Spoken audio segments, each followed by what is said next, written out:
Nope, that was wrong. Hi. I made a slight goof. Hello, everyone. Um, you're watching the Dovecote. It is... I think I did them in the wrong order. I should have these things written down. Anyways.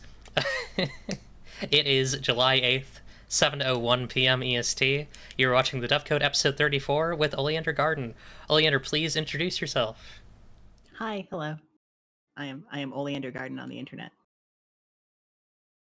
I misordered the Fugi. I misordered the PNG tuber. So I'm just gonna really quickly fix that. Oh no, her mouth is. Yeah, your mouth was open. Her mouth was open when you were talking, or sorry, when you were not talking, and closed when you were. Okay, that should work now. Awesome. I don't. have fully assumed my new form. I am now officially You- a pre-Raphaelite woman. You fully neurologically interlaced with the pre-Raphaelite woman. You and her are one. You're experiencing her memories and her thoughts. I'm having an Evangelion experience with the pre-Raphaelite woman. So. Exactly. You're learning so much. Tell folks about yourself. What do you do? What do you make? What have you made?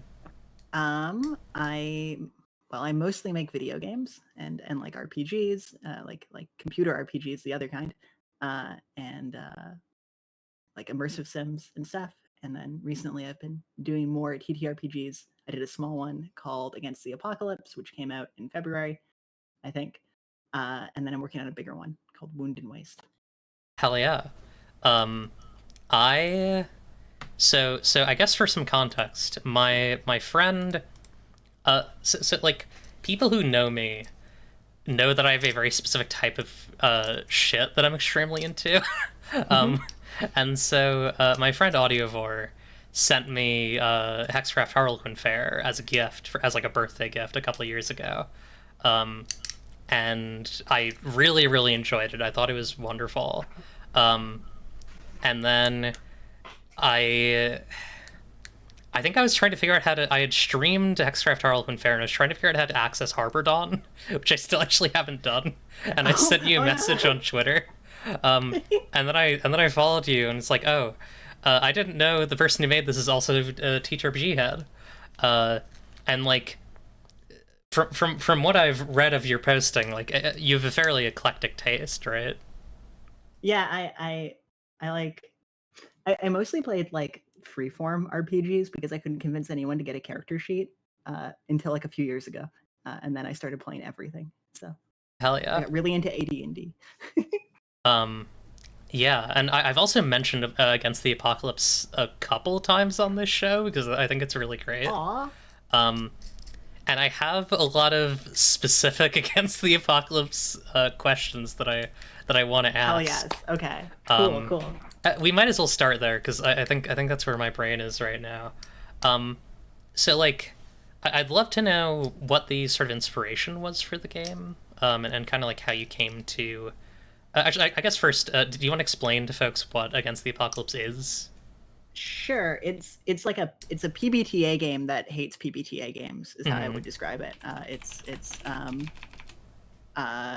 You play some guys or the demiurge. If you are the guys, you're some sort of soldiers who will be assailed by the demiurge once a week, and then the demiurge is sending guys after you to kill you every Monday morning.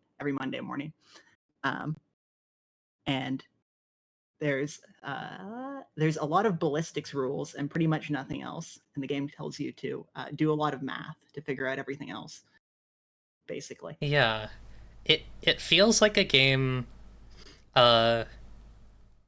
made out of like something between spite and love to me. Is Yeah, that accurate? Right. Yeah, no, that's correct. Yeah, I'd love to hear like how you kind of came to make it. I was reading the like. Okay, I got like really mad at bad PBTA games. Okay, there's no like objective evil in game design or whatever, but like PBTA games that don't seem to like function have like an internal like counterpunctual balance at all. Right. Like things that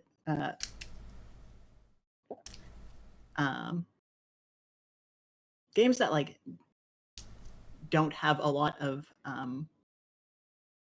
defined state outside of what would PBTA people would call like the fiction, I guess, and that don't seem to like move or develop that fiction in any particularly like systematic way.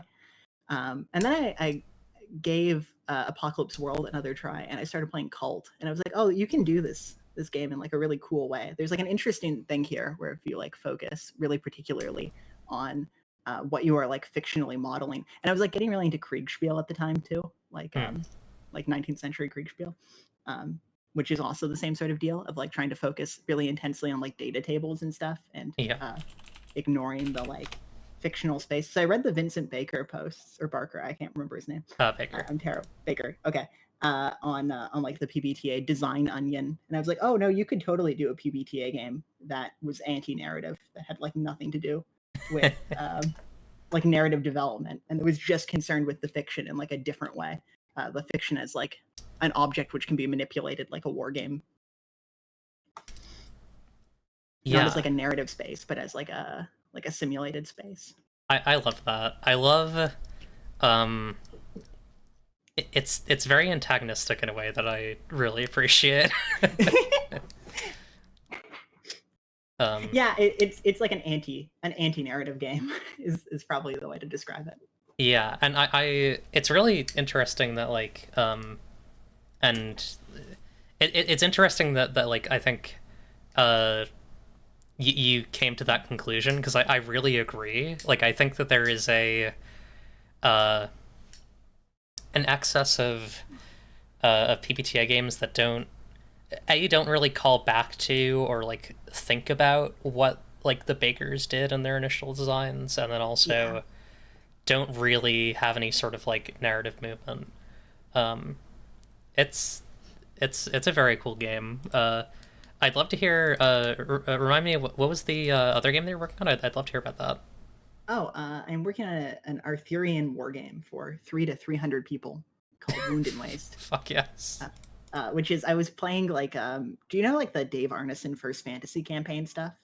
I don't know if I do. Okay, after Arneson got fired, basically, or like didn't get fired, but like Gygax started screaming at him in meetings and stuff. So Arneson left the company, and then he published all his stuff third party with Judges Guild. So you can find all his notes from his like pre-D&D game. Right. And it's way better. It's way more fun. It's super cool. And so I was playing like a cowboy pre-D&D.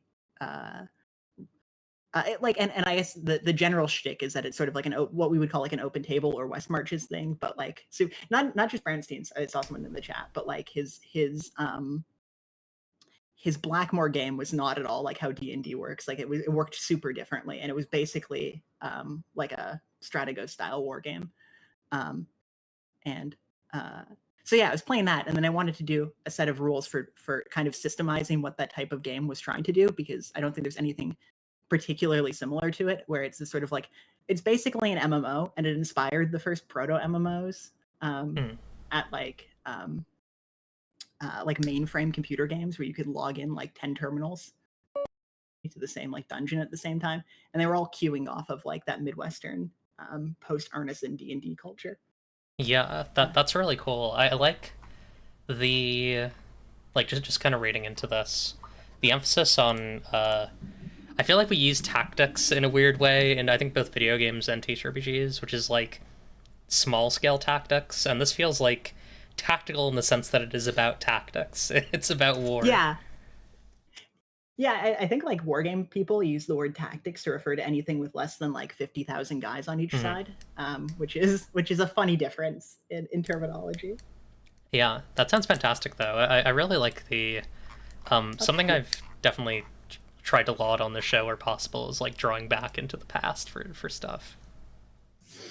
Yeah, I read a lot of PDFs that are accessed in totally legitimate ways. Yeah, of course.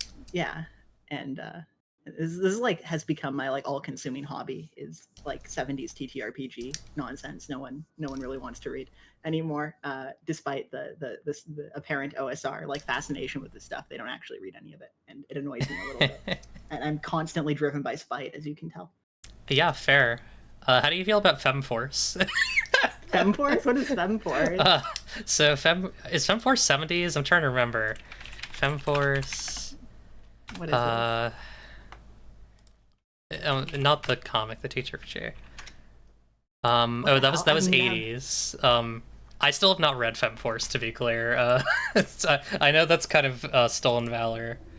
Oh my god, I need to go read this. This seems hilarious. Yeah, it has a whole thing about bimbo points and bimbo events. That's that's cool. why I know about it, because someone posted about that and was like, "That's a mechanic that I should put in Sapphic World," basically, and I still haven't.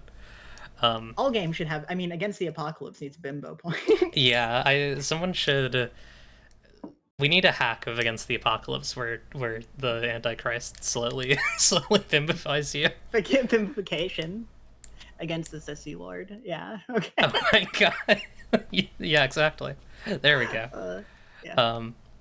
Yeah. That sounds awesome, though. I really.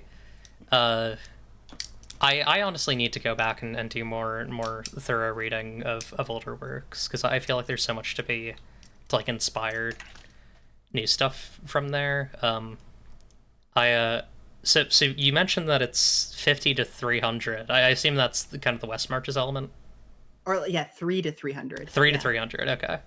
Yeah, it's an asynchronous war game, basically. So you can do your adventures with your one guy or your 3 or 4 guys, but then also there is rules for what happens. It's like a real time equals game time thing. So 1 week in the real world is 1 year in game, and then you play until King Arthur dies, and whoever becomes king wins the game. Like, it is a competition, but it is structured like a TTRPG on like a micro level. Hell yeah. Let me, I guess before I get into my like normal TTRPG related questions, I'd love to ask. So I actually still have not gone back and played the pagan games. I've been meaning to, but I'd love to ask about Hexcraft Harlequin Fair specifically, because it's the one that I've played the most of. Hell yeah! No, that's my best game. So yeah, ask about that one, and not the one I'm ashamed of. Yeah. Hell yeah. Good. I'm really curious, like, what was kind of the process of conceptualizing that? Because obviously it has like ImSim elements and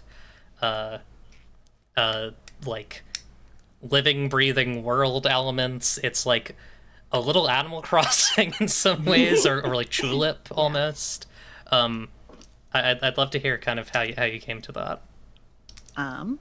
I did the previous Hexcraft game, Eventide Sigil, and that was that game's like super grim. It was just, I was thinking about stochastic terrorism a lot, and I was like reading super grim shit, and I was like, oh, someone should do, like, you could systemize this in like interesting ways, and have interesting things to say about how like politics and myth functions maybe. So I made that game, and it made me sad. So I wanted to make a different one that was a little less like relentlessly grim and unpleasant and player hostile.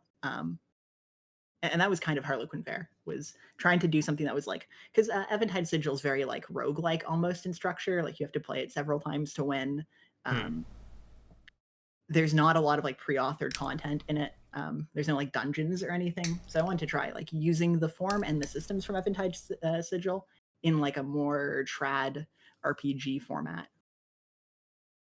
Yeah, I really like oh, thank you. The game. It's great. Something that I really appreciate about it, and it's something that I think has kind of come up a lot in TTRPGs lately with like capsule games and unlockable mechanics and characters and such, is secrets. Harlequin Fair is like so secret reliant, at least in my experience, and like finding little things that you hid in the map. I'm kind of curious, like, what is your philosophy on secrets? Like, do you think there's anything that's too hard, too rough to hide that the players will never find it, or are you just like guns blazing with that sort of thing? I mean, like, autogeny is even worse. Like the like secret ending on autogeny, you need to like clip through a wall or hack the files. Like, it's scary. You have to break the game in like material ways. But like the problem with, I don't know, I got kind of like a little disillusioned with doing it with digital games that aren't online Mhm. because people can just decompile them. And I mean, like even if you're not using like Unity or something, you can always use like a decompiler and find something. Even if you have to do like a lot of analysis. So there's no like true secrets in software unless it's doing something online, like on a server. Um, and so I backed off a lot for like Harlequin Fair. It's a lot less like secretive compared to, which I know sounds crazy for how secretive it is, but it doesn't assume that like you have to collaborate with other people, which is I think what autogeny kind of assumes. Yeah. Something that I really enjoyed about playing Harlequin Fair was just like, if I'm playing a Dark Souls game or a FromSoft game, like within the week that it comes out, there's going to be a full tutorial on how to do everything. And even now for Harlequin Fair, if you look up like how to do X, Y, and Z, people will be like, I think if you do this, it does this, or I think that I remember there was some sort of secret door here. And I love that. I think it's good. No security by obscurity. It's good. It's good. Yeah. Being a tiny game no one plays is very important to maintaining the vibe. It's great. Check out the channel Lace and Steel. It's a sort of review channel ran by an older trans woman who worked in the early TTRPG scene. I believe she worked on the Albedo Furry TTRPG. That sounds sick. Lace and Steel is a great game, by the way. If that's the woman who made it, it is an excellent game. Hell yeah, I will definitely give that a look. And then what else did I want to ask about with Harlequin Fair? So I still haven't played Harbor Dawn, the DLC for Hexcraft Harlequin Fair. I would love to know. I saw the like that like kind of what do you call it? I guess like gamer guide thing that was made for it. Oh yeah. I'd love to hear about the process of making that. Oh, it wasn't me. It was my partner at the time. Oh hell yeah. Yeah. No, we're still besties, so not like weird question, but yeah. Awesome. No, she did that for me. It was very cute. Yeah, I like that a lot. Yeah. But yeah, I really a lot of like me playing Harlequin Fair went to my game Warehouse Bitches. And then I realized that Emily Allen made Dungeon Bitches, and I was like, oh, I should probably change the name of that eventually, but I still haven't. I didn't clock that similarity until you said that. Yeah. Funny. But yeah, it's cool to have a game that requires you to potentially kill a bunch of people to win, who have like their own kind of lives and existences and relationships, and all of them are kind of fruity. It was fun to like, I don't know what the word is, but like plot out how that would happen, because it's not like scripted, but they, based on like the goals that they have at the beginning of the game and how the mechanics work, you can kind of like analytically derive what will probably happen. It was like a fun design problem.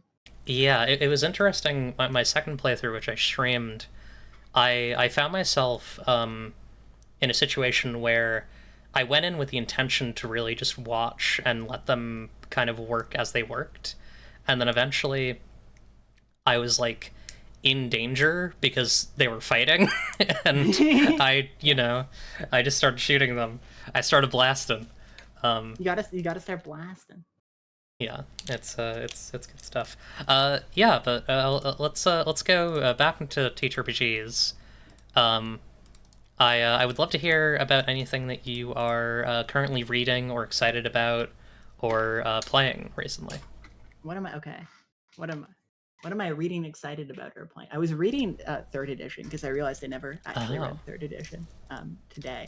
And I don't know if it's good, but I've been playing a ton of like TSR D&D. I'm like, oh, I see how you make this and like why this is satisfying people. What does I'm actually curious about something with 3, which is like how much is so a big complaint that I have about 5e, right, is that it's I don't need the best viewers, DJ Mitko, fuck off. A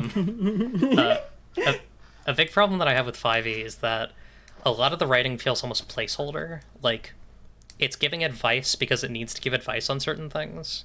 Yeah. And I'm curious about like how does the 3e stuff that's not just stat blocks for characters feel? How does the like this is the game and here's how you play it stuff feel in that game? I think they had like I was thinking about this. I think they had a big problem starting in the 80s because like very early this is like going to be a long answer, I'm sorry. That's okay. Like starting in the 80s, people stopped wanting to do like the like tiers of play thing where you do like a mega dungeon for like your first thing that you do playing D&D. Like that was how the game taught you how to play it, right? Right. And like both in like Arneson's game, a little bit less so in Guy Gax's game, but definitely in Arneson's game and a lot of people's game from like the 70s, people would go off and mostly do wilderness adventures after. But the dungeon was like a really useful place to train people on how to play a TTRPG and like what it meant to key out a space and how you do it in a way that's not just like making things up on the fly, but like how like teaching people how to design a little adventure basically.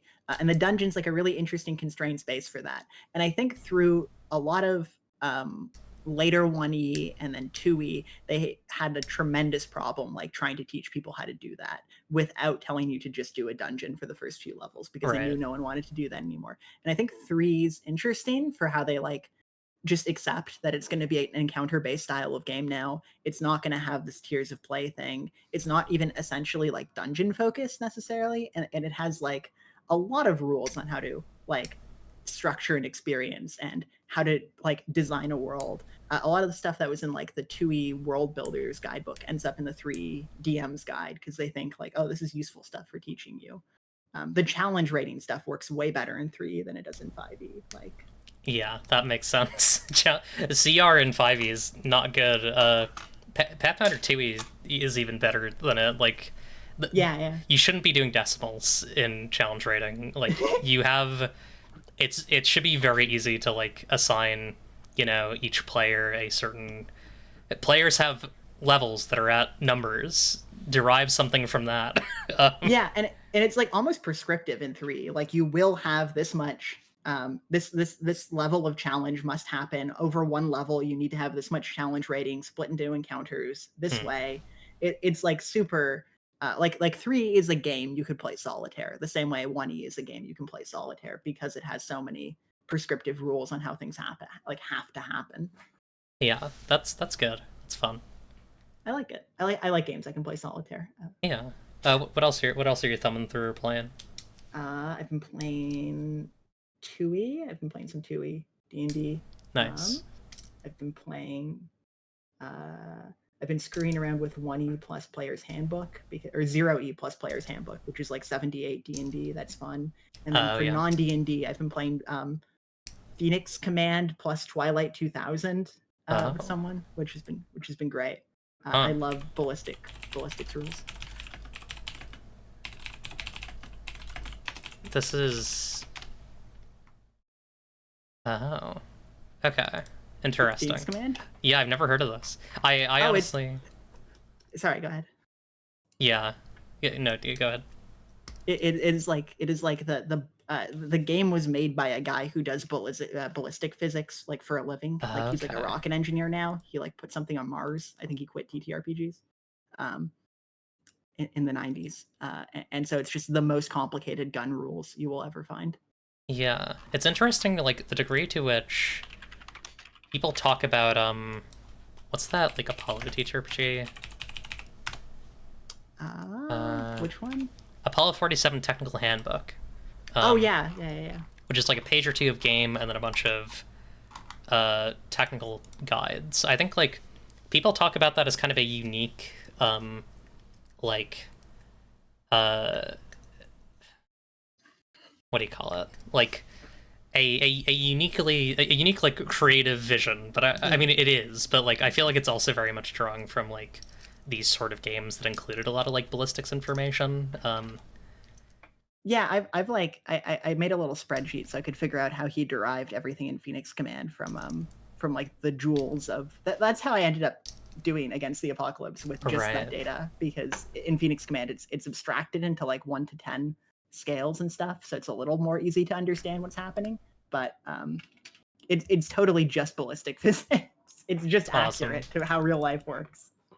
Yeah, I gotta stream. I need to stream against the apocalypse on here at some point. I think it'd be really funny, like 6 hours of just calculating Math. shit. Yeah, I think Yeah. that's great. Um, yeah. And then are there any games that are coming up or coming into your possession anytime soon that you're excited about? What am I excited about? I only play like super old shit.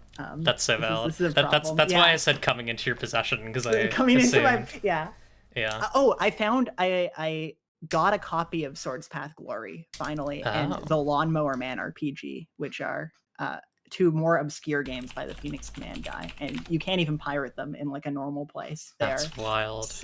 They're so hard to find. I was so happy I found a copy of Swords Path Glory Book 1. But if anyone has the damage tables, let me know because there's a Oh my separate gosh, edition. that's wild. Yeah, no, that game's like Phoenix Command for hitting people with a sword, basically. It's awesome. Uh, I should I should recommend this episode to Aaron King. I think, um, who does a show called Read the Fucking Manual, which covers a lot of older games. Because I think that they would enjoy this one. Yeah, no, Swords Path Glory and Phoenix Command are peak read the manual.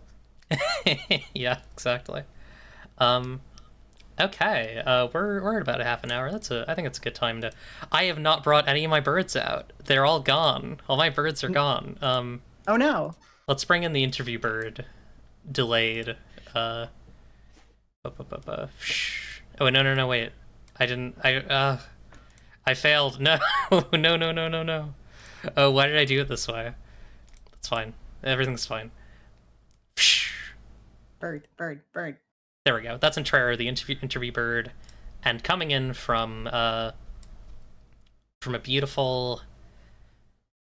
Where is Cordis coming from? A peaceful place. The woods. Coming in from the woods, from a cabin in the woods. It's Cordis, the news bird. What a nice guy. Yeah, just a pleasant character. We're gonna talk about games. Some of this actually isn't news because it's been kind of a quiet week, but nonetheless, we have some news which we will talk about. Um, Weirdly, I'm suspecting neither of us will have strong opinions on the one thing that is news, so we might get through it somewhat quickly.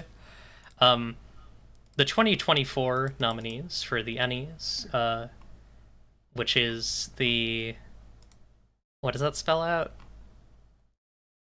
I have no idea. I thought it was like someone's name or something until this moment. Yeah, I don't know why is it called that? About We're learning. uh oh, EN World. Right. Ah, Okay. That okay. explains a lot. Okay. So let's talk about let me see. I wrote some highlights down, so that might help a little bit. Eat the Reich got like Eat the Reich got 4 nominations. I am holding my tongue on Eat the Reich until I rate it. Because Are you like not are you not enthusiastic I have. Okay, so what can I say? What should I say? I'm all the problematic takes. Let's go. I'm a Jewish communist, right? Right. And it is a game that has a playbook that is a rich Jewish vampire Jewish vampire heiress, and a secondary so like it's mostly about fighting Nazis, right? But it has a secondary campaign that's about killing Stalin. Oh But it's like still in the same era. So like if you're also like the bad guys, the like Nazis use like Ubermensch magic to empower their soldiers. Now I'm not saying, listen, these are first impressions. These are things that have icked me about it. However, I'm not saying that it's bad, and I'm not like this is from the furthest possible distance I'm looking at it, right? But it Yeah. is these are things that like I'm probably gonna be taking into my reading of it when I do get my hands on it. Right. Right. And they are also things that I think about when I see it in places and when I see it being lauded by folks. 'Cause I'm like, can it, is it really that, is it that good? um, but yeah, I don't know if anyone from Rowan Rook and Descartes is watching this. I'm sorry, but also I might write a long critique of your game at some point. We'll see, depending on how I feel about it when I read it. But yeah, that's one of the things. Ultraviolet Grasslands 2E got best art interior. Good for them. There was the like thing where they were plagiarized earlier in the year, so you know. Oh yeah. Yeah. Salute for getting an award. Salvage Union, which my girlfriend Wendy Ribston quite likes, got 3 awards, so just wanted to gesture to that. Seems like a cool game. And Cyber plus PNK, which I've heard of, got 2, or is nominated for 2 awards. The rest of these I don't really know about. There's a lot of these that are like Essence 20 role-playing game system field guide to action adventure crossover sourcebook Power Rangers G.I. Joe Transformers. Yeah. Or I mean, I love that the My Little Pony role playing game is in here. Wait, is it? I missed that. Yeah. Oh my god. By the way, can you guess what the system is? It's 5e. Oh my god. It's 5e My Little Pony. Oh, it's 5e. This is cool. Level 1. I think I actually got this. The free RPG anthology. That's a cool one. What is the deal with Shadow Dark, by the way? I don't know. It's on here so many times. What is Shadow Dark? It's like an OSR game. Like I know the OSR people are like, Okay. "Yo, this is the greatest," but I like no hate on the OSR people, but they say that about every version of BX. So it looks cool. I mean, it looks cool aesthetically. Yeah, the vibes look great. The vibes look wonderful. But yeah, good for all the nominees. I hope the people who deserve it win. I don't know a lot of these games. I heard of Break. I didn't put Break down.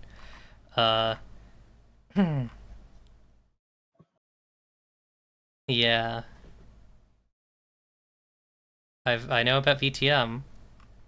I do like VTM. Do you see VTM finally put out a romance source book after like 40 years? I saw. It had some really good advice on Bleed that made people really mad. Oh, really? That's funny. Yeah. Because people don't like thinking about the fact that they are affected by the games they play. Imagine being a creature that has any sort of emotion. Yeah, and this, never. To be clear, this wasn't like OSR people. This was like people in, like, you know, the like queer, soft and cozy indie zone. Like, yeah, I find that whole zone, even more disagreeable.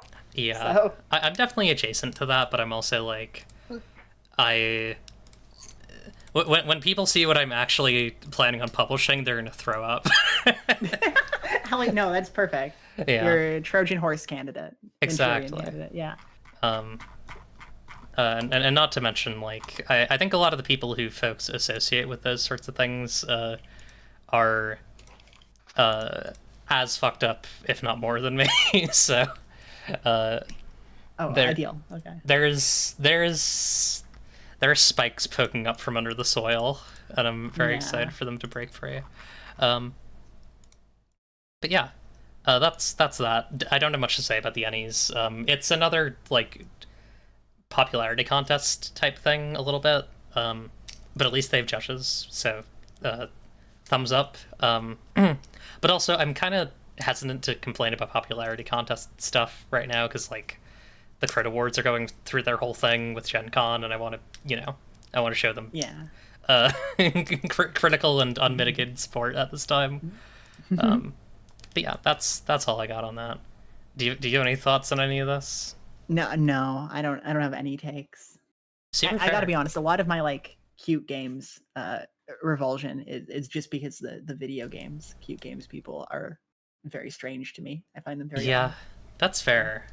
I yeah, I thing that's interesting for me is like Stardew Valley makes me so anxious, and I know this is like a take that's been said many a time, especially recently, but like Yeah. I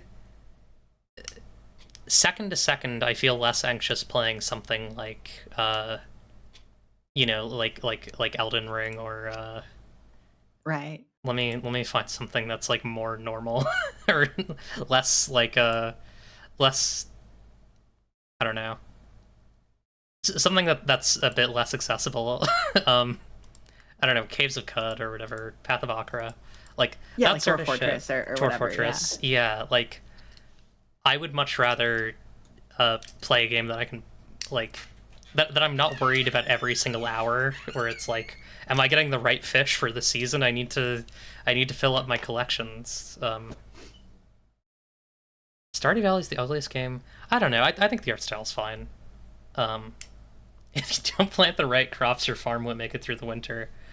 Your grandfather won't be impressed when he comes back. That would be a great version of Stardew Valley, actually. Like you can just die. Like no one That will would be help. really good. Yeah, like because It's about rural America. Yeah. it makes you go through like spring, summer, and fall, and it's like a normal ass game, and then winter comes, and it's just like you need more grain that is feasibly possible to make in the rest of the game, unless you Yeah. like covered every possible tile in grain. Um, I think that's really funny. Someone should do this. Yeah, think about this. But yeah, let's talk about our second story, and then I think we'll take a short break. Cool.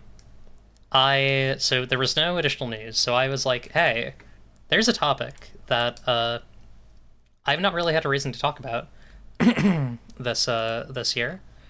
We're actually we're coming up on the 1 year anniversary of the Dovecote in November, so that'll be cool. But I wanted to talk about the TTRPG community and where it is currently like housed, because there isn't really a space for like games discussion right now that's kind of like unified, for better or worse. Like yeah, I kind of wanted to like talk and think about that. Um, obviously like mostly like online history.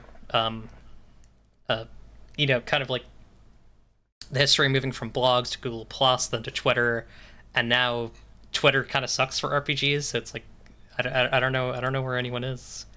Um, and yeah, just kind of wanted to open the floor to talk about like the qualities of an online space that make it good for discussing TTRPGs, and potentially where games might go next for discussion.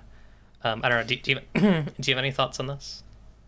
Um, I I mean, I think I said to you when you brought this up beforehand when we were talking that like it seems like every TTRPG space online is kind of unhinged in like its own unique and special way.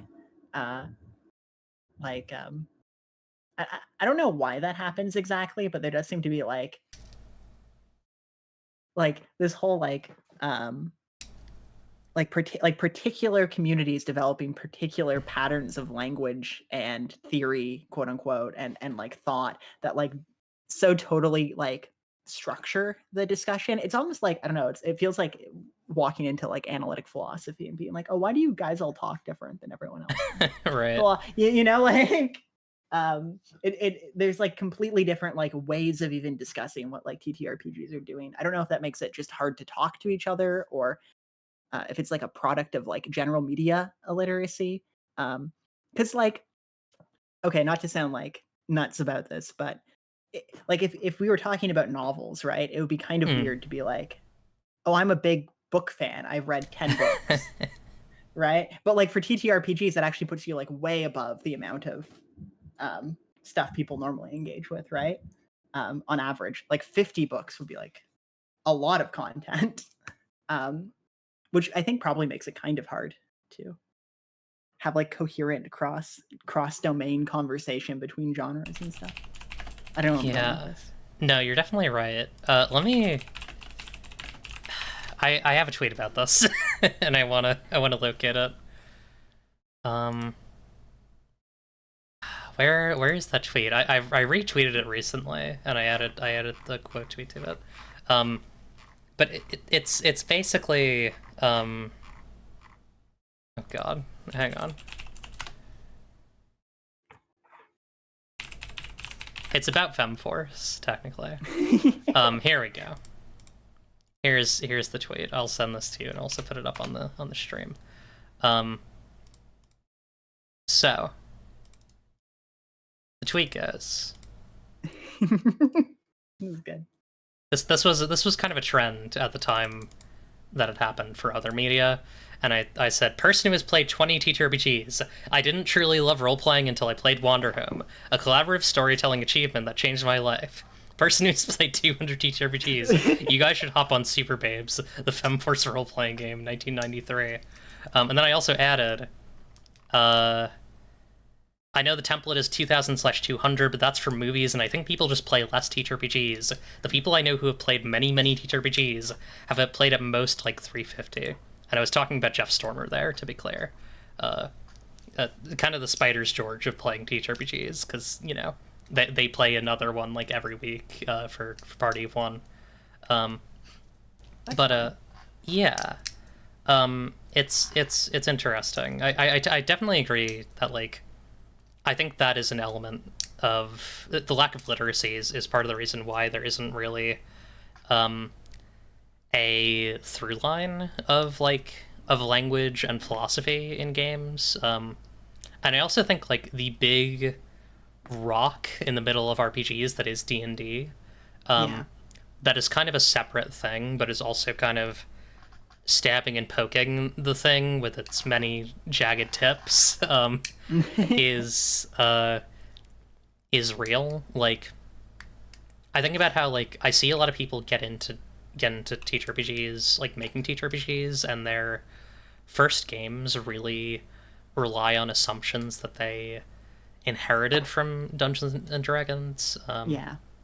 While I think the people who come from outside of it are often looking directly at the things that they're trying to be inspired by, and, like, you know, trying to draw from that.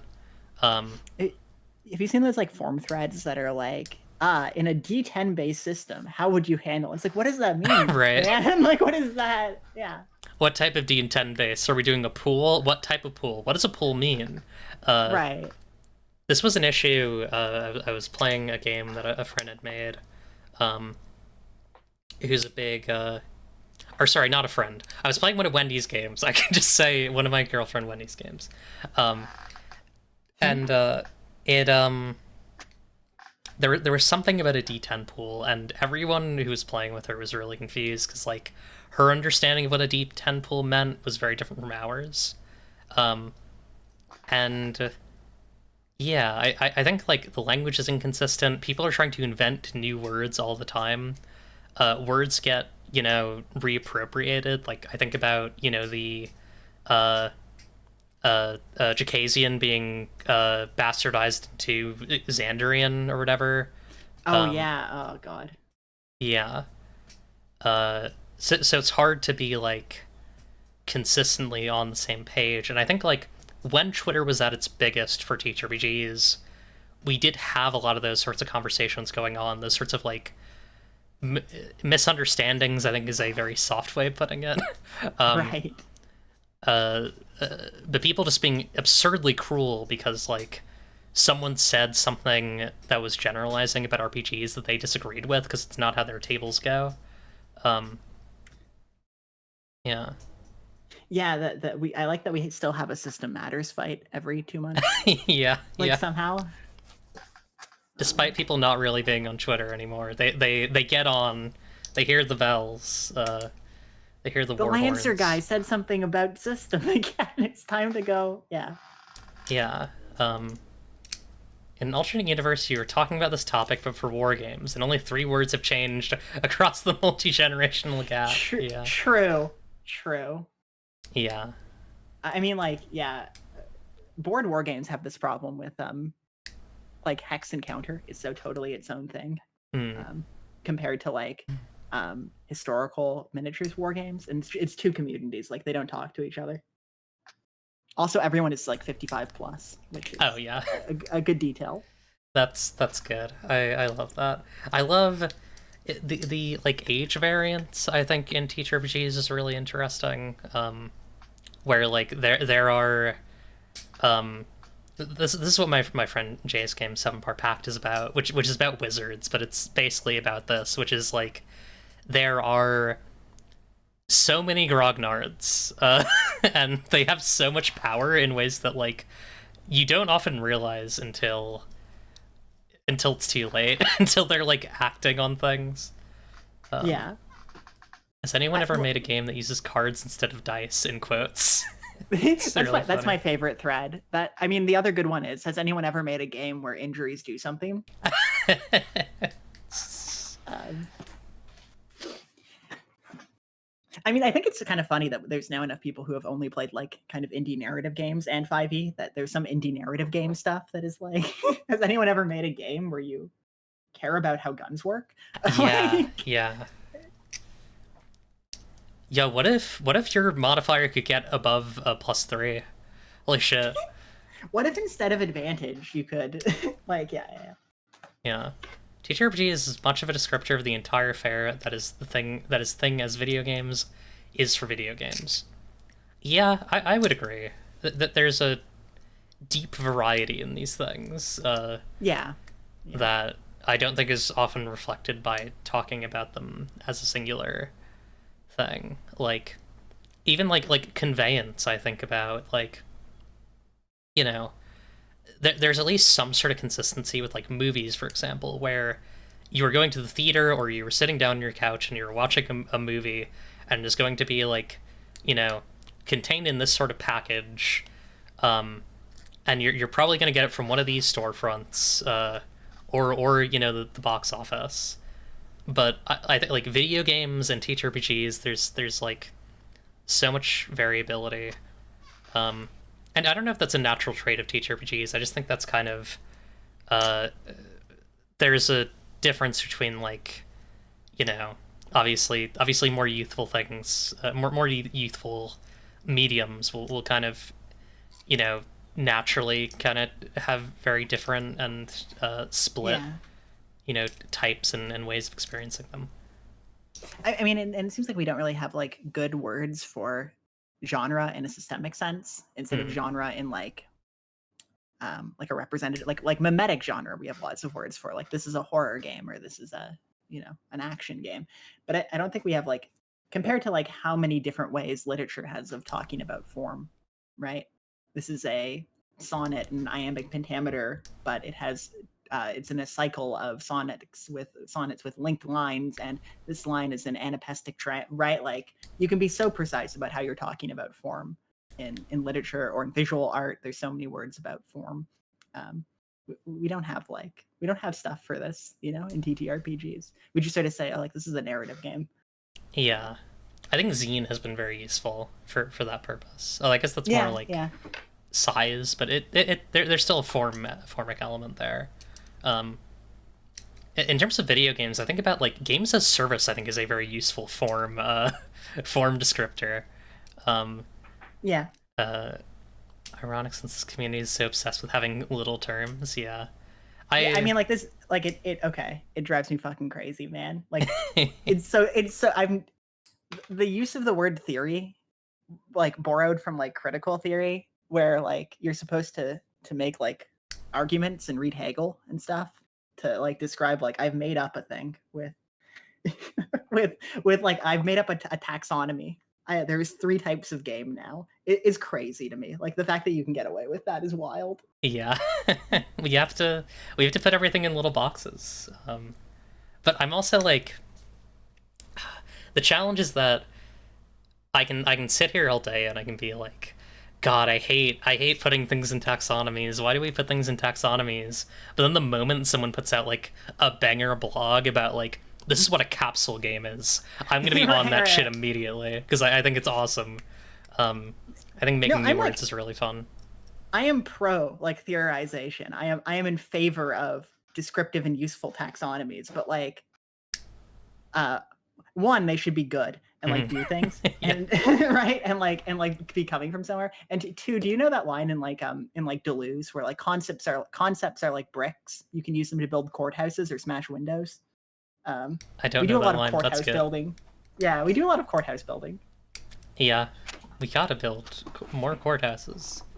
Taxonomy is so useful when they're good. So true. This is coming from my friend Lilith in chat, who's the taxonomy lover, especially around creatures and beasts. Aw. Yeah.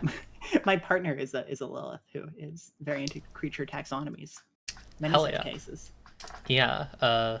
Lilith likes doing spec bio, which is very, very cool. And she's very good at it. Hell yes. Yeah. Okay. Well, I think. How do you feel about taking 5? Yeah, sure. I'll get some Cool. water. All right. We'll be back in 5. Dropped a pen. Sorry. Oh, no. Yeah, absolutely. Yeah, and then we're gonna answer the mail. Be right back. Be right back. That one.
Hello, everybody. I see that there's some talk about primordial RPGs in the chat. 5,000-year-old ancient Egyptian TTRPG and how it was played.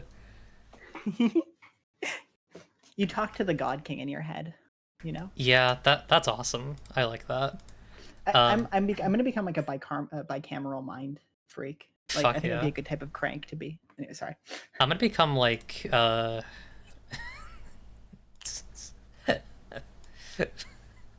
I don't know if I should say this. I started going a direction. I don't know if I want to commit. Problematic takes. Come on. Will saying this get me in trouble?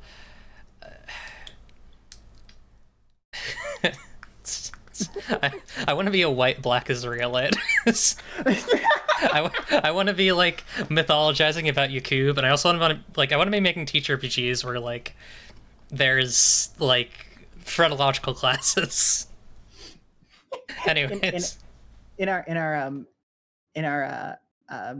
like Twilight 2000 Phoenix Command game, the random Polish name generator produced a guy named Yakub, and oh no, I can't stop scary. laughing every time. Yeah, that's good. Jesus Christ. Sorry, Anyways, sorry. I've been thinking about phrenology because I saw this really good comedian who was who's doing a bunch of jokes about phrenology, and one of the ones that he makes is they they have like thumbs up for every race in the Google emotes, but why do they only have a Mesopotamian skull? It's awful. Yeah. And anyways, to be clear, I don't believe in any of this stuff. I'm making jokes. Yeah, let's bring in Apocrypha, the male bird. Ooh, third bird. Third and final bird.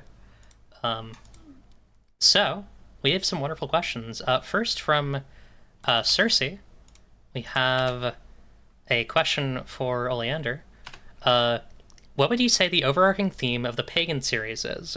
And in the same merit, what were you thinking about that made you come up with the basis for Hexcraft and subsequent DLC? I think some of this has been answered, but I'd love to hear, and I'm sure this person would love to hear your thoughts on this. I mean, I think what I thought I was doing with Pagan was something about like mythology and like the nature of mythology in the digital era and like new orality and stuff. But what was actually happening was that I was like transitioning and losing my mind a little bit because that's what you do for like the first year. And that is actually what those games are about, is having a moment. Hexcraft, Hexcraft was just about sort of, I think, like complex systems in general. That like the world is populated by like complex systems, like in the complex systems theory sense, and games are really bad at like doing anything that can represent that, or like we're really bad at doing like systemic mimesis that isn't just like representing a systemic world in a way that isn't just like, and then there's some stuff over there. Like we're really bad at making systems that represent other systems, which sucks because it's something games should be like really good at. But I think it's easier to just be like, well, this is how we did it in 1983 in computer games. Yeah. So we're gonna keep doing that forever. I really, something that I really like in my like kind of thinking more about Harlequin Fair, like it kind of reminds me a lot of like the way that I think about it kind of reminds me of like the way that I've graduated in the way that like I think about like queer community, where it's like the people that you're taking these cards from aren't bad, they're just complicated, right? Yeah. And they have differing motives and needs from you. And I think it's really interesting. Do you want like a funny story about that? I do. Yeah, absolutely. Have like, so I was like having not just a moment, but the supreme moment in like February of 2021, whatever it was before Harlequin Fair. And I was like about to work on it. And then like people I know like started getting like secretly internally canceled, and it was like crazy. And I thought everyone was lying to me, and someone told me I was being groomed. And then I got COVID. It was 2020. That was it. And COVID was just starting. And I got COVID, so I had a fever, and I like went insane. And I plotted out Harlequin Fair while having like a total episode. And then I returned to it later. I was like, okay, cool. I have to make this now. Right. But that was like, okay, queer community is actually terrible. We're awful to each other. Trans women treat each other terribly, and we need to find we should talk about that maybe. I'm glad that I was able to identify that, because that is like, as I've gone through my understanding of that fact, I've been kind of analyzing my relationship to Harlequin Fair, not just as a work that is like, obviously, you know, as you said, like thinking about like the way that players interact with games, but also as like a way that we interact with a game, but the way that we interact with each other. Yeah, I think the games are kind of about violence, and like Eventide Sigil was about like public terroristic violence and trauma, and Harlequin Fair is about a different type of violence and trauma, which is quieter. Yeah, definitely makes sense. Cool. Next we have VIP question asker Goblin, aka Skibbity Bop Dada, aka with 10 questions, which we'll hopefully get through at least a couple of these. Hell yeah. Rapid fire. So, these are all rich questions, but we'll try and get through these. A good portion of Oleander's work has been the immersive sim genre, and I wanted to ask what her philosophy is on that incredibly poorly named genre. This is super easy because I'd never like played anything that was actually called an immersive sim. I was just done Eventide Sigil. I needed a marketing term. And everyone called it. I think I played Deus Ex 1, and that was the only thing that people call an immersive sim that I actually played and enjoyed. And so I just figured that was probably about it. But fair. It's purely like marketing descriptive. I've been playing Prey recently. I've been doing cool. very little fighting in Prey. A lot of sneaking around and transforming into little bits of paper so that I can slip through like ticket booth things. I like an ImSim. I definitely think, I mean, you know, Harlequin Fair definitely has some ImSim qualities, but I do definitely agree. I think it's a very apt marketing term, because I think it's something that if you enjoy ImSims, you will enjoy, you know, those games. I mostly play like the other type of simulation game, like SimCity, you know. Oh yeah. So. love that sort of thing.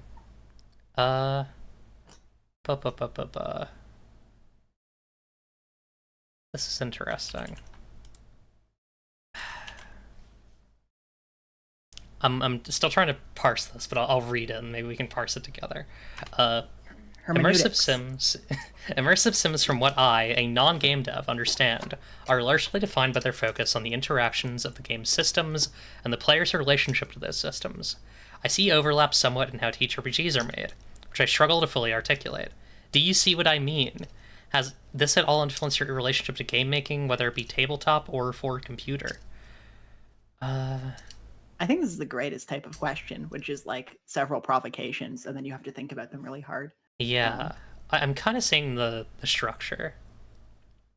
Yeah, I mean, I think one of the interesting things about ImSim as a term is that it's describing something which is not perceptible to someone who does not have like some amount of familiarity with how games, like computer games, work internally, right? Which is like the difference between having something be like scripted and something being like systemically procedural is not necessarily clear from a player's perspective unless you kind of know how computer games work. This is something I find interesting about the term, right? Yeah, it's interesting because you were talking earlier about how Against the Apocalypse came out of the fact that a lot of PBTAs lack that sort of proceduralism. Yeah, and also, you know, the pressure of kind of the game working on itself. I kind of feel like Against the Apocalypse is very ImSim-y in some ways. Like if a TTRPG could be an ImSim. I mean, I think the things that TTRPGs do really well is the stuff that like ImSims do pretty well, except for one detail, which is that TTRPGs are often kind of bad at creating like a forward impetus or like driving like a fair rule for driving the game, which is why we ended up with like 90s trad games where you have like a storyteller, you know, because that was like one solution to this problem. But like having those types of mechanics that like drive the game forward is, I think, interesting, and it's something I really want to do with like Wound and Waste. In Wound and Waste, the NPCs every year take an action, which was something I really wanted to. So the NPCs can win the game autonomously if you're not paying attention, or if you like engage with them in unproductive ways. They can end up killing King Arthur and becoming the like leader of Britain. Because I wanted to make a game that like you just generate the scenario randomly and then the game runs itself and like things happen in the world. I feel like I want more TTRPGs that do that, and I really like games that like that do that sort of thing. Yeah. My friend Lilith in the chat is saying that she's a very big fan of that stuff, and but both she and I have done a lot of design kind of in that realm. Oh fuck yeah. Yeah. I gotta go read.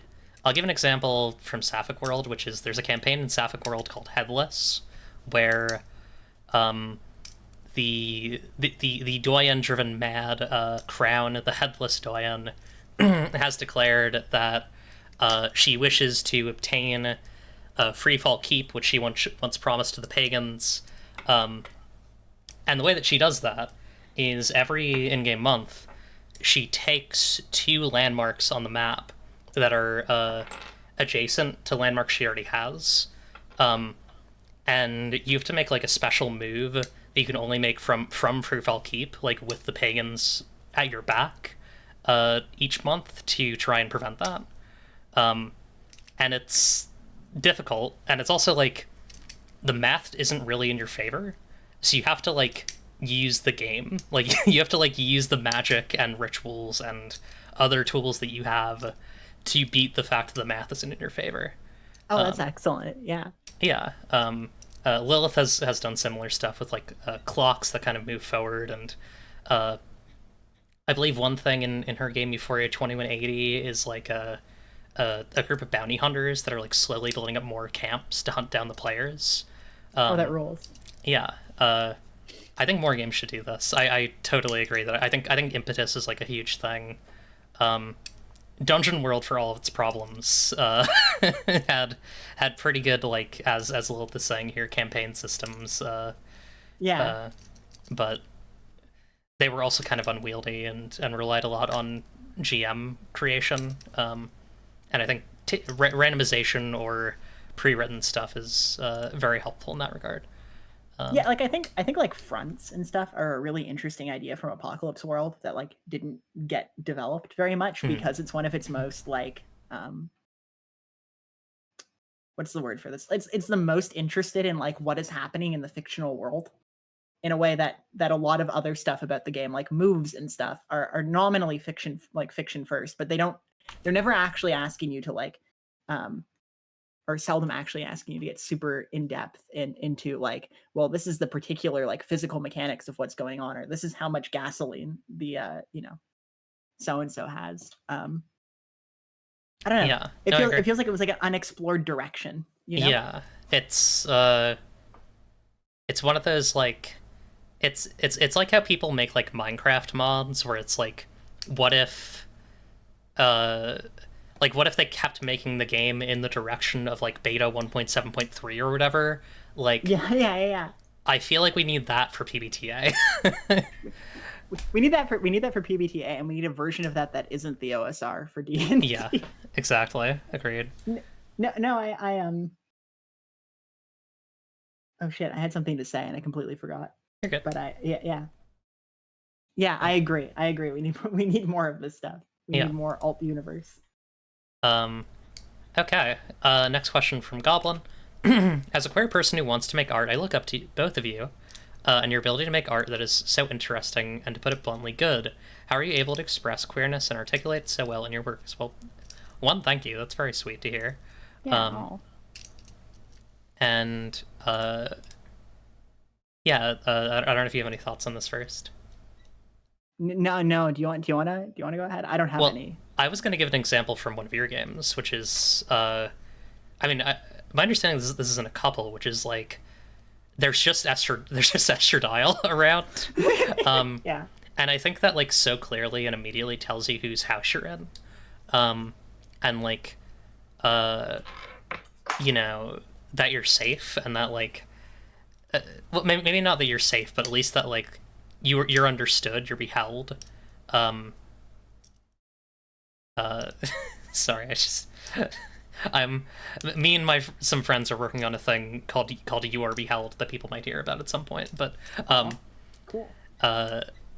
yeah, I feel like that sort of just like really plain, not too overly articulated. Like there's not a big wind up to the like, "Mom, I'm trans" type thing. It's just yeah, this character's trans. There's estradiol here.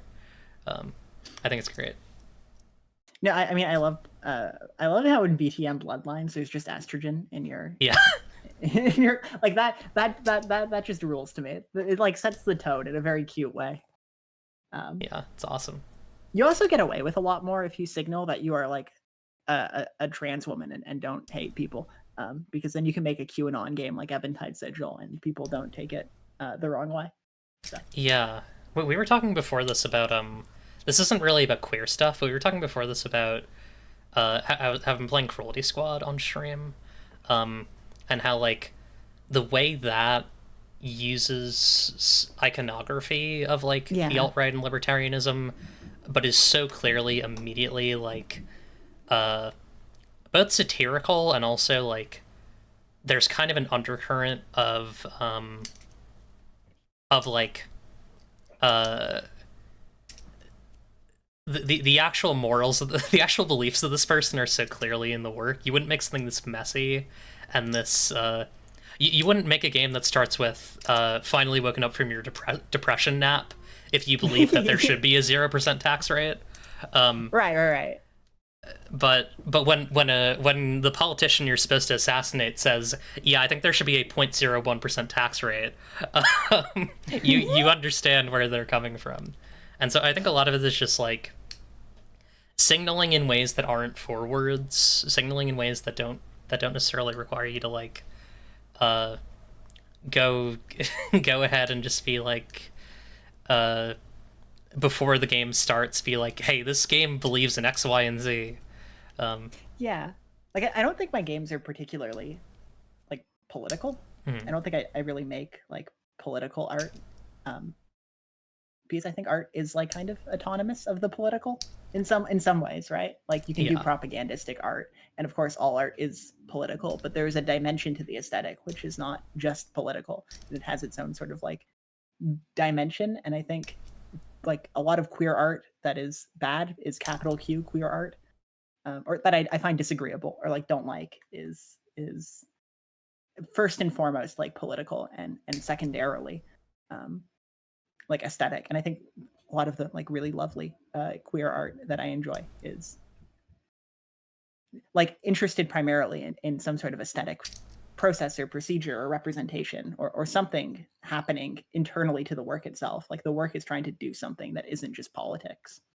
Yeah, I've had similar thoughts about I've said before on here like certain kind of post She-Ra TTRPG stuff, I guess, to generalize.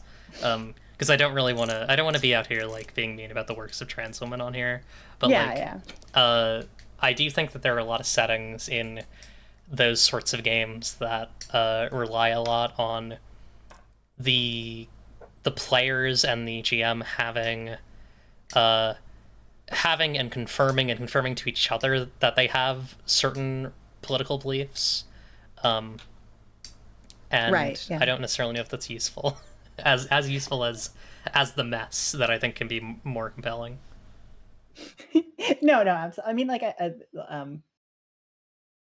there's a line in I think it's an Anti-Oedipus that like great authors are kind of tracing flows and causing them to circulate until they explode, something along these lines. And this is what I think like good all art is doing often, is like trying to like it's political in the sense that it's like tracing out a particular situation which actually exists in the world and showing its dynamics, but it's not just trying to tell you like this is what should be done about it. It's doing a kind of like immanent critique in like a Marxian sense, right? Of like identifying the places where these systems internally break down. Yeah. Those who have read a lot of Sapphic World will know that I definitely Sapphic World is a game where like half the map is run by communists and half the map is run by anarchists. like it is very much like doing politics from that perspective of just like this person has an interesting critique of this other person's beliefs, but also is like a hypnotist who like controls Right. their like who like consensually controls their students because their theater students because they don't like them talking. And they're an anarchist and they're critical of communists putting words in people's mouths. Like it's, but you know, like there's also the other side of that. You know, you have your people who are like critical of the anarchists' allegiances with pirates while they are like allegiant to an invisible state that they have no interaction with. And that's sometimes you just need to get a little silly with it, basically. You gotta get a little silly with it. I think the world is extremely silly, and if Yeah. you're not willing to be a little silly with it, you've missed the point. Yeah, I wonder if it's politics or the aesthetics of politics. Like what the art is aiming for is that as an aesthetic is signaling it being right. I agree. Like that's not necessarily a position. You're asking a question, but I agree with the question.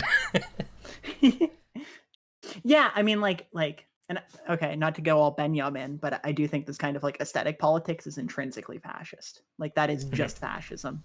And so I'm not accusing like any like, you know, Sapphic TTRPG or whatever of being like secretly evil fascist or whatever. But I do think this kind of like tendency to be mostly concerned with making politics into an aesthetic exercise that comes out in a lot of art, a lot of bad art of all political persuasions is bad and should be rejected.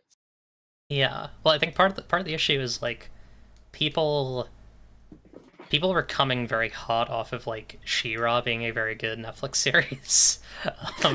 Is it really a She-Ra thing? Is that where all this came from? I think so. Funny. I think that a lot of this comes from She-Ra, where it's like there is a good state and an evil state, and the good state mostly represents the things that we believe in, and the evil state mostly represents the things that they believe in.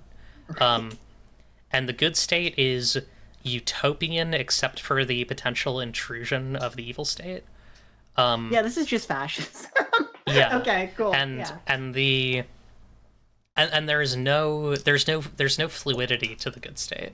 I think a lot about Friends of the Tables, Twilight Mirage, which was a series, a sci-fi actual play series that they did, which focused on a colony ship that had sort of a like perfect communist utopia, but when it came into interaction with an egalitarian, like kind of more like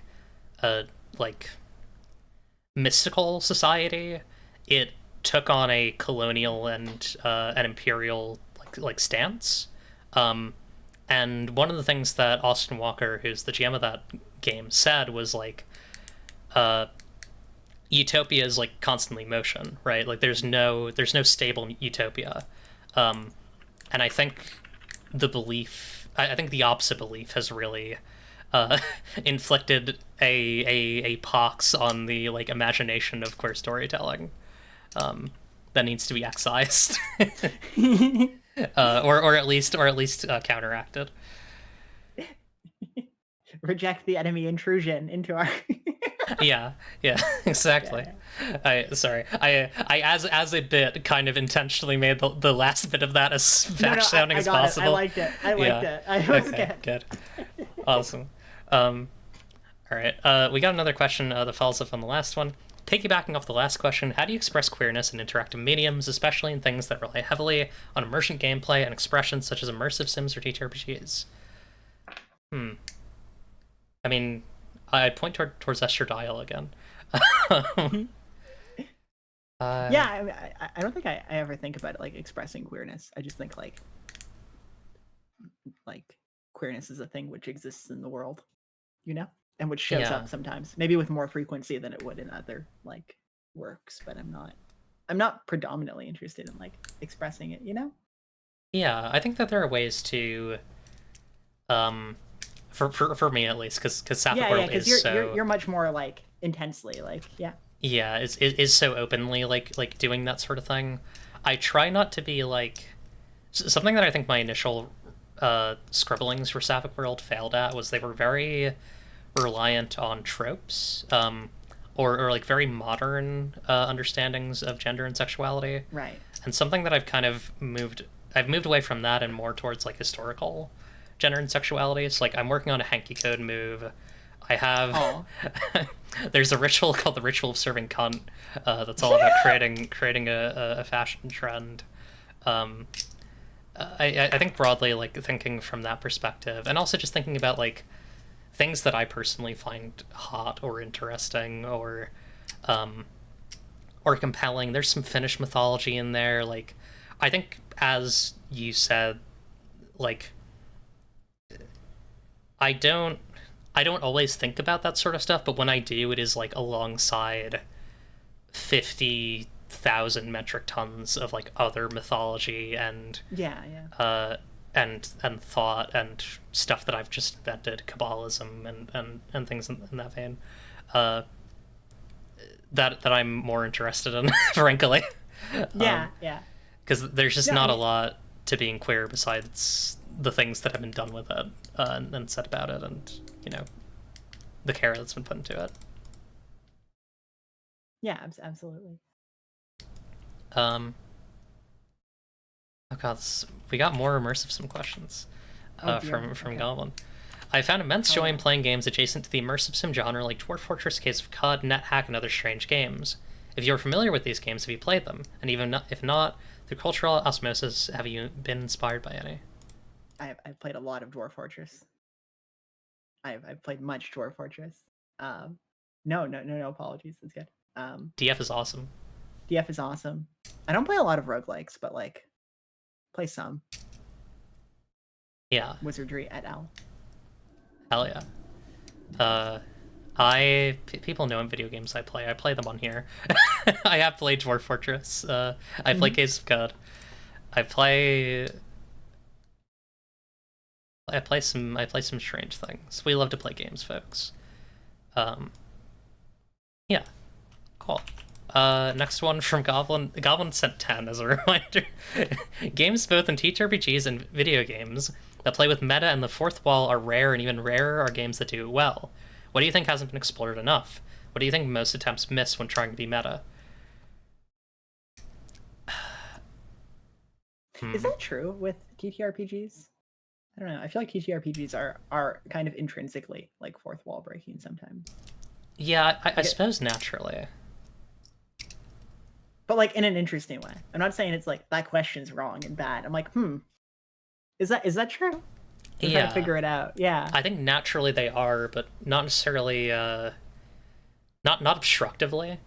And I think obstruction, like being obstructive or annoying about it, is where I think the potential is. Like I think about the secret envelope that comes with He's Abe's Bed and Breakfast, where if you open it, a devil is put into every future game that you play until like you finish the devil's journey. Um, I think that That's sort of great. stuff. I think if you start a new game of something, you should have to bring a pile of paperwork and explain to everybody what horrible demons have been wrought on their game by the previous group that played it. Yeah, I mean, this is why like open table stuff is fun. This is the Yeah, greatest. West Marches type shit. Yeah. I mean, like, actually, this is why um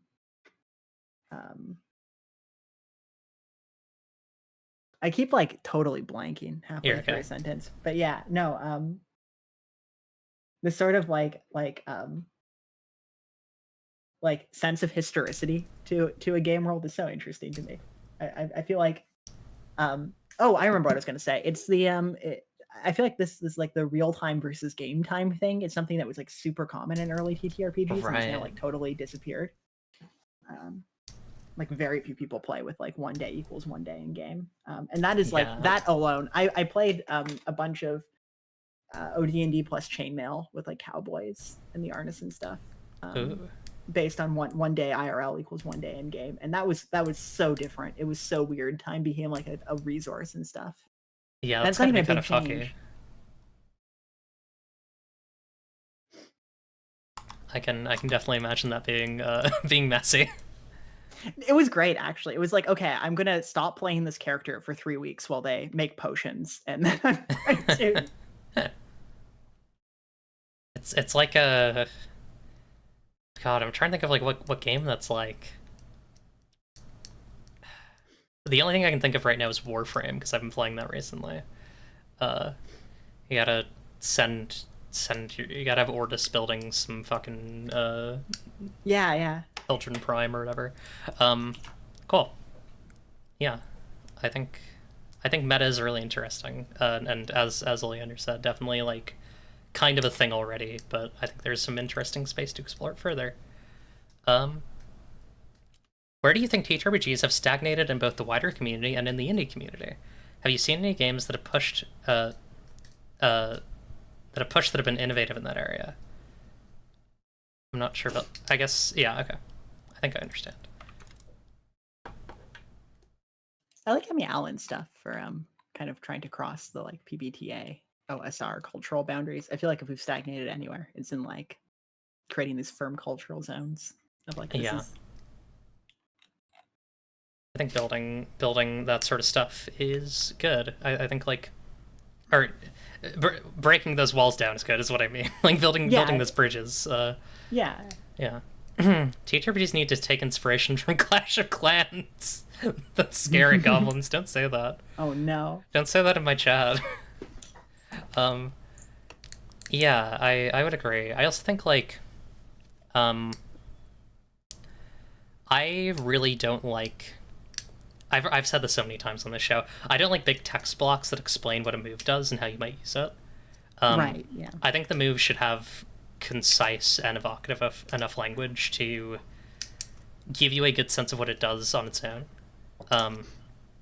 It's kind of a PBTA thing mostly, but like I think this is also true about Blades in the Dark. If you have like an ability in that, I think it should be as concise as Blades in the Dark is with that stuff. I don't need a whole page explaining to me what scrounge means. I think I can figure that one out.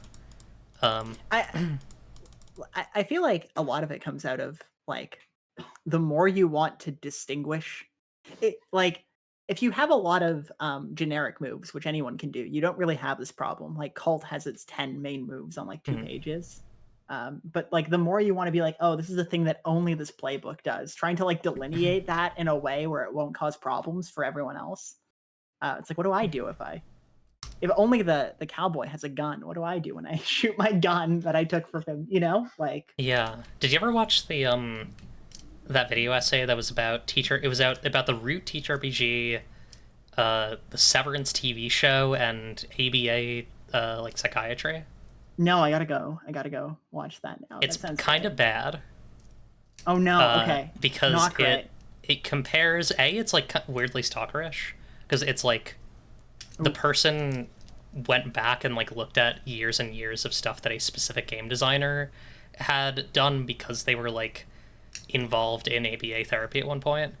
Oof. Okay. And then it also touches on the philosophy that it has. I don't really agree with. It comes from this very like they're lying to us by making us like it's the like, you know, the geology meme of like this is what they insist you take seriously, but it's just like normal moves in games, or it's like right.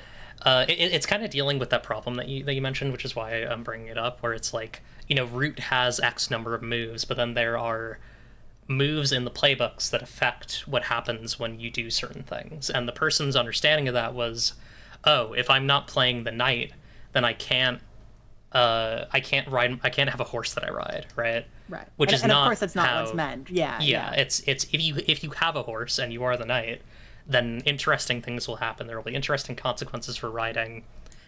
You know, more interesting, better things or worse things might happen because it's something that's close to you, or, you know, it's a creature that you're familiar with.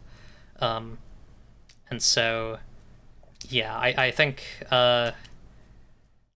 it is an I actually recommend watching it. Like, it is a good video essay. It's well, not good. It's an interesting video essay. Provocative. Provocative. Yeah. And I think Yeah. it required me to kind of reinforce a lot of the ideas that I have and understand them from a more complete both on Right. games and the games community and stuff like that. Yeah, I really need to get someone who's watched it on here at some point to talk about it, because that's like when I originally conceptualized the show, I was like, I need to have an episode on that video essay, and now it's been a year. Powered by spite. Let's go. Yeah. Powered by spite. Yeah. I mean, I feel like Apocalypse World in particular does a really good job of teaching you like how that's supposed to function, and that is not a thing that all other PBTA games do. Like Monster Hearts does a great job too, for instance. Yeah, absolutely. But I think it's a shame because it's like definitely the biggest insight of PBTA is that you can express a rule in natural language and still have it be a rule. Yeah. Which, I mean, like that's what I was trying to do with Against the Apocalypse, right? Is that like it turns out that whatever would happen in real life happens in the game is a remarkably expressive rule. Like there's only one powerful. right way to play, right? Yeah, really, really good. Really big fan of that. But like, and I feel like a lot of like natural language rules are like the most interesting things in PBTA games. I mean, he calls them like GM agendas, right? But yeah, the when you is a very useful term, I think. Yeah. But it is also easily misunderstood because it's not you can, right? Right. Like, and I think like you miss that if you don't take the game as at its foremost being, okay, you implement the GM agenda, and if you fail to do that, you're playing wrong. Right. Like you are just breaking the rules the same way you would be if you rolled a D10 to hit in D&D, right? Like that's just not how the game is played. You need to follow the GM agenda. That is a rule, and then everything else is extra. I feel like that got lost a little bit in some more modern PBTA games. Yeah, I think a lot of the time GM agendas are just kind of written, or they're just kind of there because they have to be. Yeah, which is unfortunate. It's a little cargo culty. Yeah. Question 7. Are there any bad/poorly made things you think are genuinely innovative and are worth analyzing beyond their flaws in TTRPGs or games? What part of it is that diamond in the rough? How do you think others should learn from it? That video essay I mentioned. Yeah, that's perfect. Thinking about other stuff. I have so many things I could like list. Please. Like every version of D&D is bad, but in like remarkable and interesting ways. I mean, I like Alan stuff a lot, but I don't like Esoteric Enterprises. I think that's it. Just because like the system doesn't really work if you follow all of the rules very precisely. However, it's interesting to see that means that she wasn't following all of the rules precisely when she was playtesting it, and like what that would mean, just in terms of the world generation. Yeah. And like what that says about how like this OSR community of play actually functions and what role random tables are playing. Like I think that's super interesting, and I got really into looking at that game and how it does and does not work. Lace and Steel we talked about earlier. That game is kind of broken, but I love it. I don't know. Phoenix Command is almost unplayable if you're not a freak like me, who likes memorizing rule books, but also great. I don't know. I feel like bad, interesting things are way better than well-made, functional things. Yeah, I agree. I think also I've looked at a lot of I've read a lot of like 18 plus NSFW like D&D stuff over the years. Oh god, that stuff's so bad. I love it. Yeah. And it's really bad, but it also like it can give you ideas for what to do or what not to do, or things that like you could warp into something that's like perverted in a more interesting way. We need more interesting perverts. Yeah. Like, you know, I don't like something. I don't like big tables that tell you the like status effects that you get from your womb tat, but like if you know you could make an interesting move out of that for something. Like there's some, or uh Blaze. This is a free one. Someone can use this. Force in the Dark game where your traumas are womb tats and they do different things. There you go. Jesus Christ. There you go. Yeah. Cool. Yeah. I can't think of any others on my end. What are... I definitely make a lot of things out of spite. And like wanting to see something, a better version of a thing in the world. For sure. This is my main motivation for like all art. It's either that or like, God damn it, I can't do this very well. I need to get better at it so I can do this well. These are the only two motivations for making things. Exactly. So next is have you seen any fan works for your art? How has that influenced your further works? I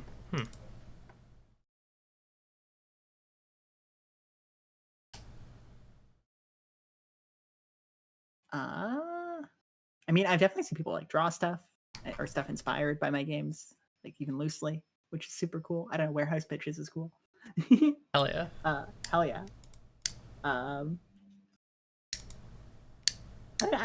I think it's really cool when people get like inspired and do stuff with my games. I think the coolest stuff is when people are not just like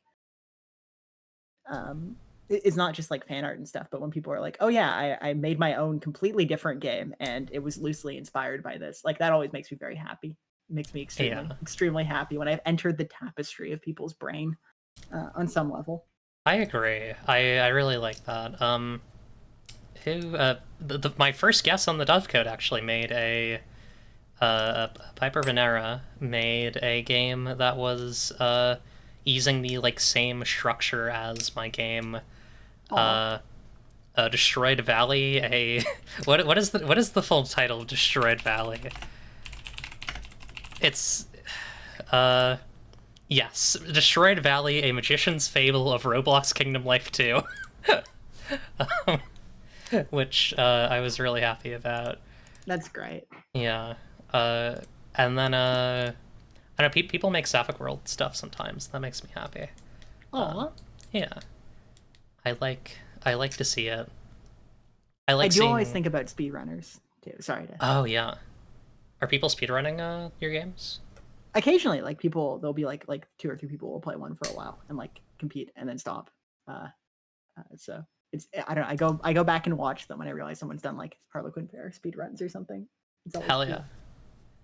We gotta get Harlequin Fair at SGDQ 2025. Thou hast journeyed far. Hey Casey, thank you for the raid. Hang on, I'll give you a shout out.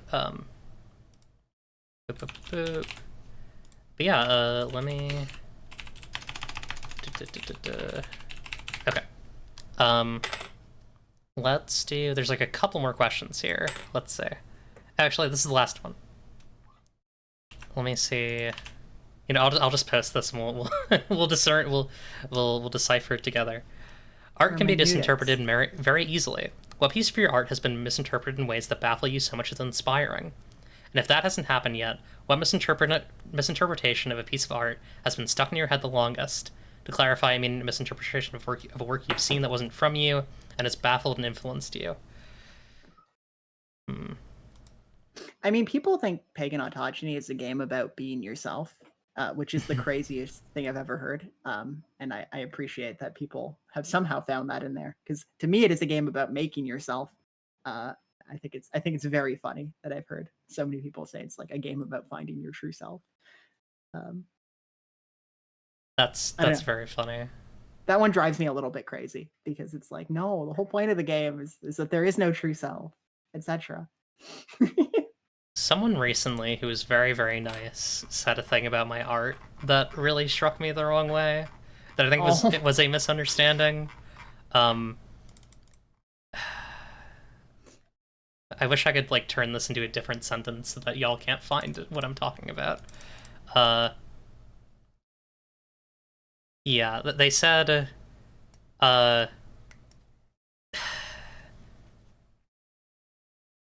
Okay, please no one look up this sentence. I'm begging you. I appreciate that, even if it's not my favorite art style, because it must have been a choice, and I appreciate the skill shown in those pieces. I didn't choose to have my art look like this. It's just the way that's like most accessible for me to draw. That's probably the most misunderstood my work's been. And also, I guess there was a person who thought that the Sapphic World kind stuff was like racial essentialism, but that's crazy. Yeah, because it's like it's a transformation based like physical form system. It's like it can't be essentialist because it's not dealing like you can become anything.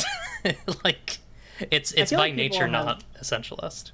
I feel like people have like confused acknowledging materiality with essentialism at some point somewhere, but this is not the only time I've heard this problem. Yeah, it's rough. I don't mean that in like an IQ realism way or whatever. I meant it in like a in a like if a character has wings, if there's well like trans woman transition should not be a controversial sentence, but yeah, somehow yeah. I love to transition. It's one of my favorite things to do. I've been doing it for so long. I mean, I guess not that long in perspective. Yeah, that's all the questions that we have from Goblin. Does anyone have any other questions? Folks coming in, we're talking to Oleander Garden, creator of Hexcraft Harlequin Fair, and Against the Apocalypse, and Pagan Autogeny, and a bunch of other great games. If anyone has questions, please ask, or send them to my email at darlingdemoneclipse@gmail.com. Otherwise, we'll probably wrap up. Let me see if I have anything additional. Or if there were any elements of existing stuff that we didn't touch on. I think the only thing is that I remembered earlier. I was going to say something, and I totally forgot what it was, and it was in response to chat saying that like hating prep, and I actually love GM prep, but only if it's completely randomly generated. Like I love sitting there for like 20 hours rolling dice. That is like one of my favorite things. I have so many stacks of unused dungeons. It makes me so happy. But if I had to make any decisions, it would make me mad. Like, I'm like, no, I want the game to be a complete Gestalt system. I will make my own tables if I have to. That's awesome. Love that. Oh, shit. I'm trying to think of other haters, but... trying to think of other misinterpretations of my work. The problem is I don't have a lot of people who are, like, encountering my stuff in the wild at this juncture, which is, like, both good and bad. I mean, I think that it's... I feel like a lot of this would be mean. I don't want to be mean to people. There's a lot of specifics of the way that like I've thought about Sapphic World as a setting that's like written out, but not like in very clear terms yet. And so I think that sometimes people are like, "Yeah, I need to get my gold coins to go to the market." And it's like, no, you don't. There's no gold coins in this setting. It's my birthday. No, it's not. You weren't born. What are other things? Oh, that's a good one. That's fun. Yeah. The understanding that, like, I think the biggest misunderstanding that I think I've ever had was, like, someone who ran a session of Sapphic World that was, that had the NPCs that I'd written as, like, kind of these heightened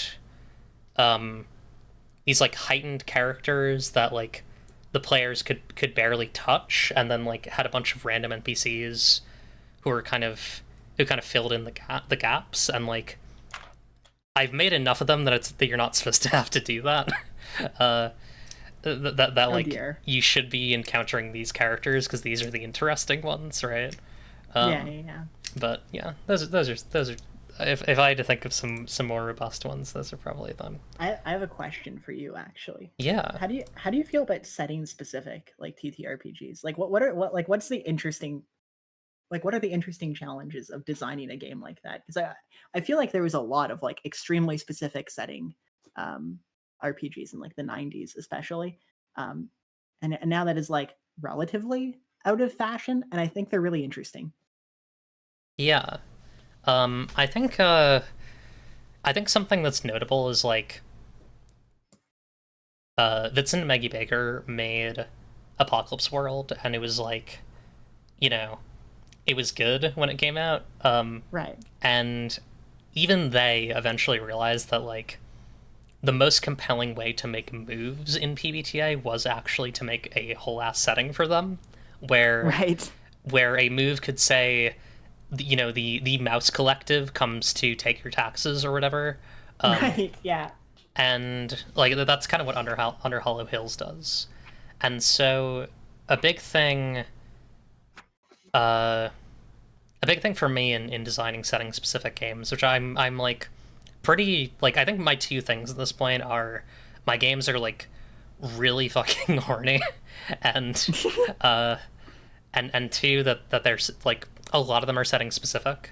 um like I think the process of that for me is about making sure that the setting isn't just like uh, a separate thing. Like I think about Right. Vampire in a lot of cases where Yeah. I think what isn't super compelling to me about Vampire and a lot of its like 90s incarnations is the kind of divide between like the basic verbs of the game and the lore. Yeah. Yeah. Where like the lore has its own pages and the game has its own pages, and I really like I like a setting that lends itself really well to being seen through play. Like I think about Eusebius is a really good example of this. Like Eusebius is, I think, probably one of the better setting specific games that's come out in the last couple of years, which is just like every character that you can play in Eusebius has either like one little journey that they go on or a couple that like intertwine with the chapters that you're playing. Oh, I think that's so neat. a big part of this also is I've written a blog on this. Like the material elements of a setting, I think, need to be like